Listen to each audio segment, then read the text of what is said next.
Le Domain-Driven Design, ou DDD, c'est un de ces termes qu'on entend souvent mais qui reste parfois un peu flou, un peu abstrait. Aujourd'hui, on va décortiquer tout ça ensemble pour voir comment cette approche peut littéralement transformer la façon dont on conçoit nos logiciels. On va commencer par une question. Une question que je pense tout développeur s'est posée un jour.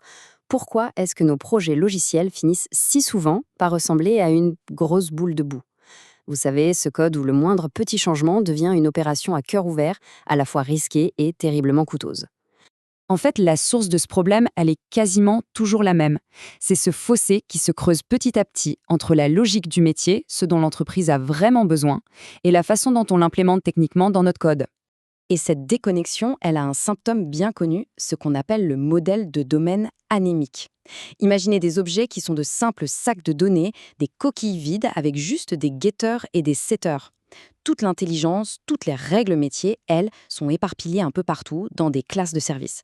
C'est exactement ça qui rend un système si fragile et si complexe à faire évoluer. C'est justement pour s'attaquer à ces problèmes bien précis que le DDD a été inventé. L'idée, c'est de construire des logiciels qui ne sont pas juste des outils techniques, mais de véritables reflets du métier qu'ils sont censés servir. Bon, la première étape pour réparer tout ça, ça passe par quoi? La communication, bien sûr. Et pour y arriver, le DDD s'appuie sur un concept aussi simple que puissant. Et là, on touche au cœur du réacteur du DDD, le langage ubiquitaire. C'est l'idée de créer un vocabulaire unique, partagé et rigoureux qui est utilisé par absolument tout le monde, les développeurs, les chefs de produits, les experts métiers. Ce langage devient la seule source de vérité, que ce soit dans les réunions, dans la doc et, le plus important, dans le nom de nos classes et de nos méthodes. Et attention, ça va bien plus loin qu'une simple convention de nommage. C'est une discipline qui consiste à sculpter le code pour qu'il raconte l'histoire du métier. Le code devient lisible, intentionnel et il incarne les règles de l'entreprise.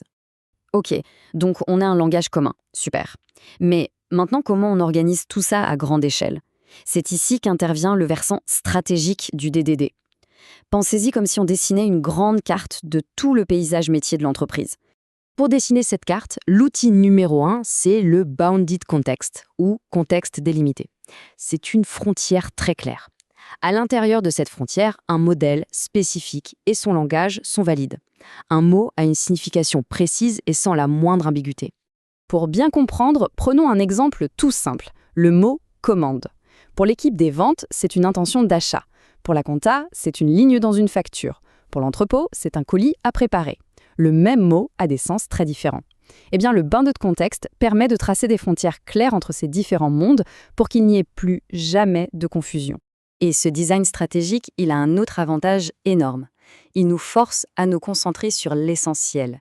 On va identifier ce qui est vraiment le cœur de métier, ce qui donne un avantage concurrentiel à l'entreprise.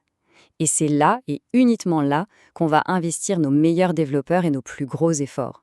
Pour le reste, on peut acheter des solutions sur étagère ou y passer mon temps. Alors, on a notre carte, nos frontières sont tracées. Il est temps de passer à la construction.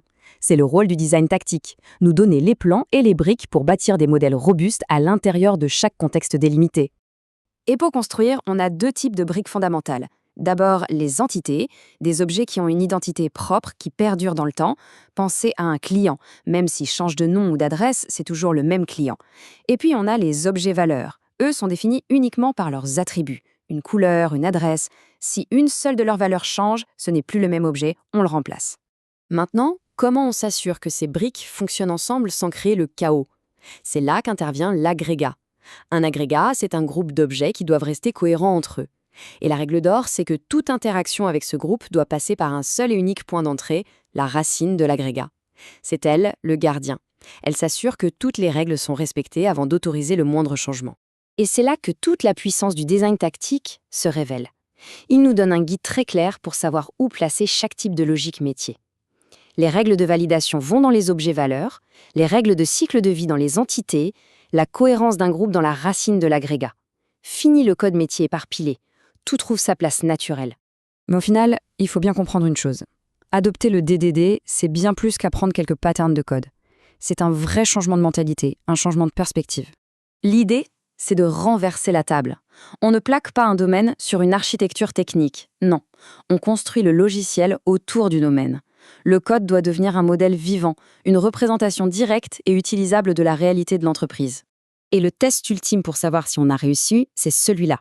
Le jour où un changement de règle métier ne demande de modifier que le modèle de domaine, sans toucher à une seule ligne de l'interface utilisateur ou du code d'accès aux données, ce jour-là, on peut dire qu'on a vraiment réussi. C'est le signe d'un alignement parfait. Tout ça nous amène à la vraie question, la conclusion de tout ce parcours. Le DDD nous enseigne que pour bien coder, il faut d'abord comprendre profondément le métier. La question à se poser n'est donc plus seulement technique, elle est stratégique. Quelles sont les véritables frontières et quels sont les langages spécifiques qui n'attendent que d'être découverts dans notre propre domaine d'activité ?